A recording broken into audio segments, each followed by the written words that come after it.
Hello everyone and welcome to another update from For the Region. I'm delighted today to be talking to Dr. Ben Reynolds from the Urban Foundry, and he's here to talk a little bit about how Urban Foundry have been adapting and evolving during this COVID-19 crisis, and also to tell us a little bit about a project that Urban Foundry are just launching, which is the South Wales Food and Drink website, which is designed to support regional food producers. So thanks, Ben, for agreeing to have this chat with us today. How are you getting on? We're doing all right. Like most small businesses, it was a bit of a shock to the system, to say the least, to try and adjust to it. And our markets project obviously had to stop pretty much overnight when the lockdown started and everybody had to stay indoors. So it needed a lot of frantic readjustment, but we're pleased to say that we're surviving through it and doing okay, and rapidly reinventing a few things, carrying on with some of the others as they were, albeit with working from home and all the things that everybody else is doing. But we're proving reasonably resilient, I'm glad to say. Oh yeah, I'm glad to hear that. So in normal life, you guys run a whole series of local produce markets right across Swansea and South Wales, and so obviously those markets can't run at the moment. So how have your traders been responding in this crisis, and how do you think they can survive when they can't trade at markets in the way they normally would? What's happening in that sector? So that was pretty much our first port of call, really, when this this all kicked off in the middle of March, was to straight away look for the small organisations that we worked with, particularly the small food and drink producers, for whom there was continued demand, but many of whom relied on markets and said places similar to markets as their point of sale.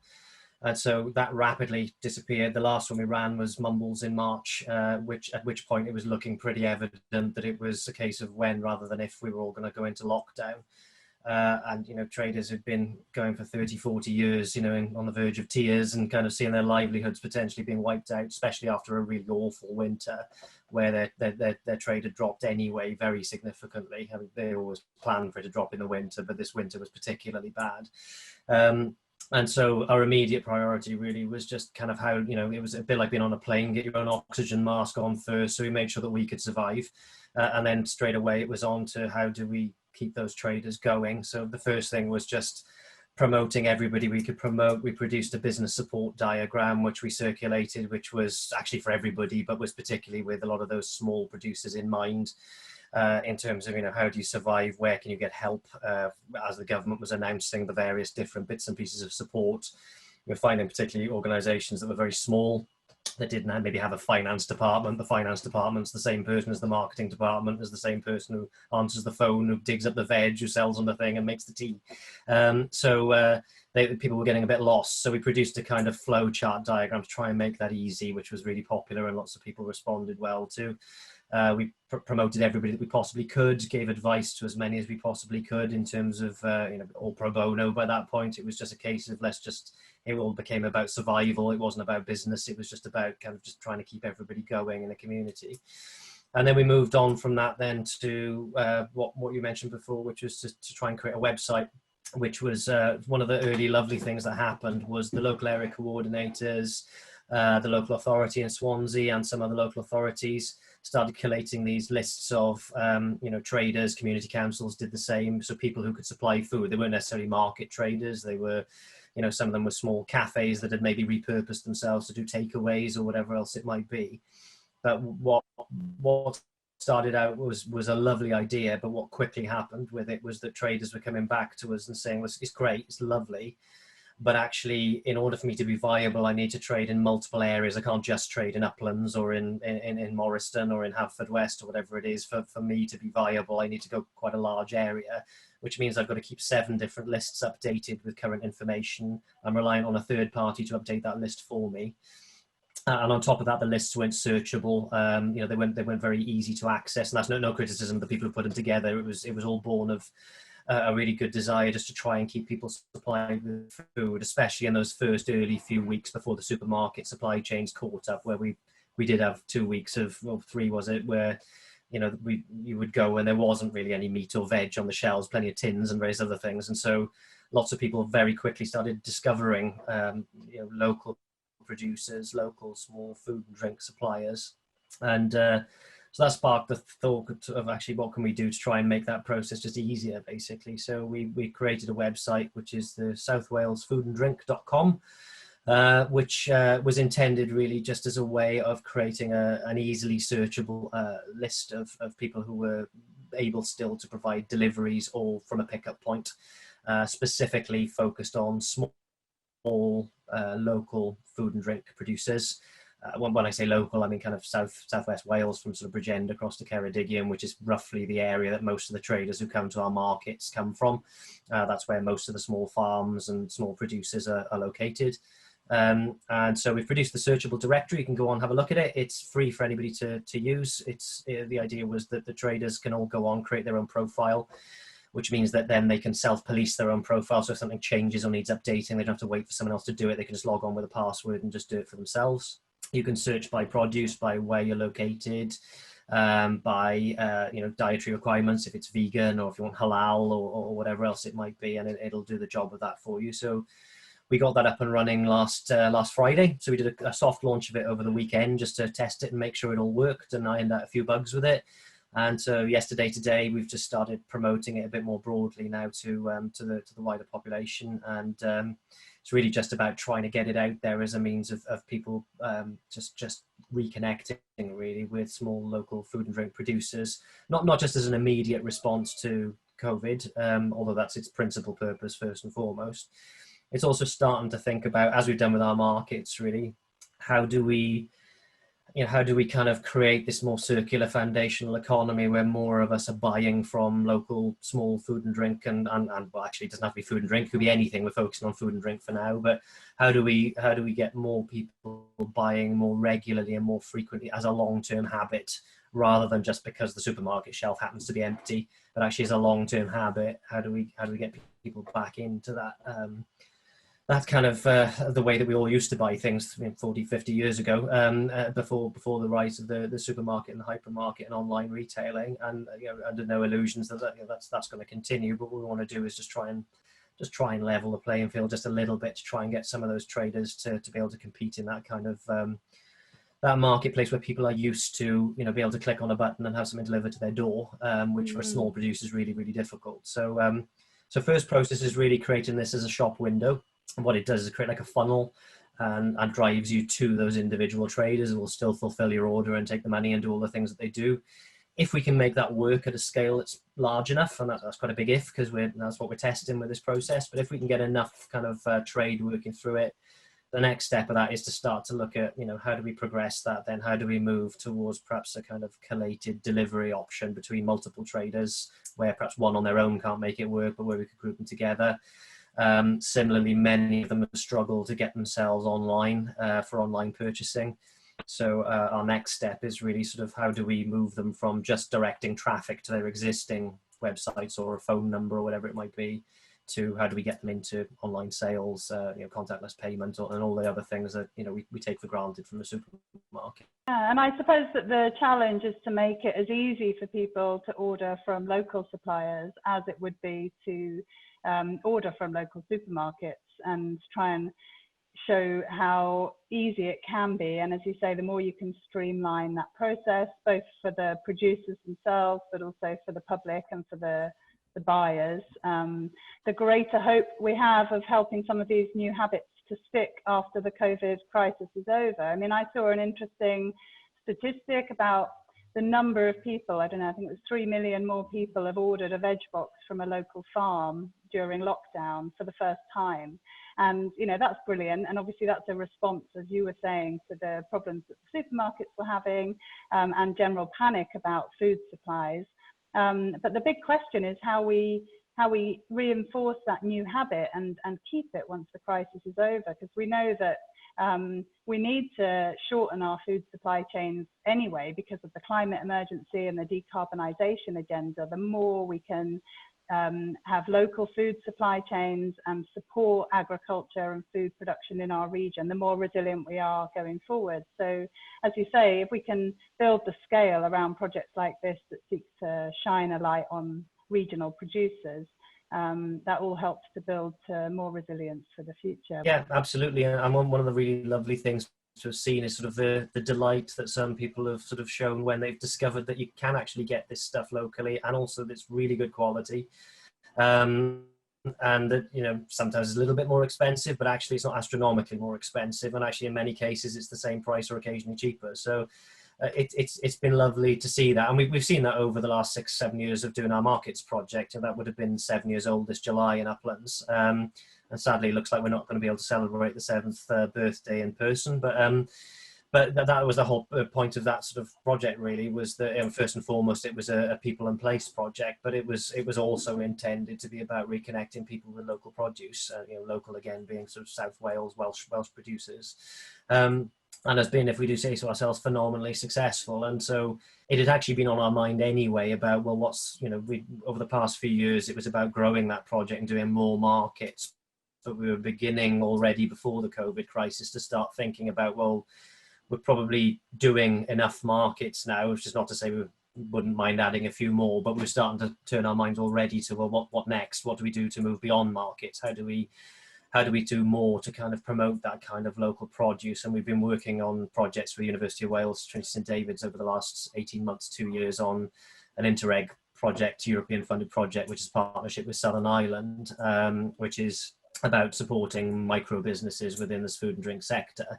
And that was really about kind of developing business support, identifying what the barriers are to very, very small, you know, often one man, one woman bands in terms of, you know, food producers and traders, and how you elevate them from perhaps that kind of, you know, going to do a market pitch once a month to, there's a huge leap between that and opening in a cafe. So how do we fill in the kind of the next step between a market and opening up your own restaurant, your own cafe, or your own food distribution business? And so we've been doing quite a lot of work on it anyway. What COVID has done, as with many other things, has probably accelerated a lot of that thinking, which would perhaps have been a bit more of a slow burn before. We don't have the luxury of time now, so we've had to, and many others have had to rapidly change the way in which we do things, from moving online to thinking of ways in which you can supply people that doesn't require them to congregate in a certain space. We think we probably could return at some point to some form of markets, but in the short to medium term, it's not going to be viable everywhere, in places where perhaps you're geographically constrained by buildings around you or whatever, where it's going to be very hard to do social distancing. So, you know, already we're starting to think about that in terms of how do we build alternatives so that we don't lose that vitally important part of our economy, and not just how do we not lose it, but also how do we grow it and make it part of a long-term habit that people have. And the response to the sector has been brilliant. I mean, there've been some lovely responses to it from, you know, kind of people sort of overnight who were, you know, self-confessed Luddites, you know, learning how to get a website up and running and take contactless payments, through to the most inspired piece of marketing I've seen, which was the, you know, they won't mind me giving them a plug, which was the ND John wine merchants coming up with the idea of the wine-bulance, you know, to keep you, you know, the fifth emergency service. So if you're out of wine, ring them up and they'll deliver to your door. So there've been some lovely, inspiring ideas of, you know, kind of how people have responded very creatively to, and very quickly as well, to the problems that we've had, which is not to say it hasn't been tough. It's been very, very tough for a lot of them. And sadly, some of them will probably not survive through it. But I mean, really, for us, it's you know, it's been survival and now beginning to start thinking about the next stage, really. Yeah, I think it's been really inspiring, hasn't it, to see how local businesses across South West Wales have sort of stepped up to the plate, radically changed how they're working, and sort of stepped forward to try and meet the needs. And obviously, we're fortunate in a way that the supermarkets did manage to sort out their supply chains, but it gave us all a glimpse of a future of, you know, the danger of being so dependent on food being shipped in from all around the world and all around the country. And as you say, there's some really lovely food producers on the website now, and I can see a whole range of different things, from bakeries to wines, as you say, and lovely cheeses, all sort of produced within the region. And where you talk about the cost of these projects, products. I think it's also worth mentioning, and I know you talk about this a lot, that actually when we spend our money in major supermarkets, we might think it's cheaper, but actually all that money just disappears straight out of the local economy. Conversely, when we spend that money with local food producers, all of that money stays in the region, and that's what we call the foundational economy, and actually you get so much more bang for your buck overall. But it's not a simple cost comparison, is it? No, absolutely, and we are all subsidising that sort of wider process of shipping food in from through our subsidy of roads and transport and all the pollution that creates, through to kind of the suppression of wages and all sorts of other things that sourcing from globally can do. It's not about protectionism, bit of competition is good, but it is about trying to level the playing field a little bit more so that it's actually more viable for the small local producers who don't have the benefit of those economies of scale, or disbenefit, whichever way you want to look at it, for us as a society. And just getting, as you say, more money circulating locally, in that it's not just about the pound you spend with that local producer, staying that local producer, but they in turn probably are going to be sourcing most of their own supplies locally because they're small. They're not going to have an international supply chain of their own when they have to go out and source something for their own business, whether it's getting a piece of agricultural machinery fixed or whatever. It's probably going to be fixed by the mechanic who's down the road. It's probably not going to be fixed by some international conglomerate. And so again, it's not just the first stage of that spending of your pound. That pound is getting recirculated again and again and again. And the more that we can do that, then the more viable our economy is going to be, and the more sustainable it's going to be, not just economically, but also socially and environmentally as well. And whilst it's, there's a lot of fun with these projects we do. We always try and put a bit of fun into them, certainly with the street markets. They're just lovely places to wander around and just enjoy yourself. But actually they're underpinned by actually a very hard economic regeneration, social and environmental regeneration ethos, which is ultimately what we do as a company. We're a creative regeneration agency ultimately, and everything we do is really focused on how do you achieve those core outcomes of things that make people's lives a bit better, that are about creating sustainable places, and are also about building a better economy, a better prosperity for what we do. And this is part of that, which is about how do you recirculate money, how do you get the foundational economy going, how do we build a properly circular economy. All the time we talk about circular economies, people just think about the environmental circularity of it, which is important. Try not to be just throwing things away all the time, but it applies just as much to economic and social aspects as well. From the events that you've run with before the region, in the Circular Economy Club, we need a lot more of that as part of our just day-to-day thinking, really, in terms of how do we support small local businesses of all types.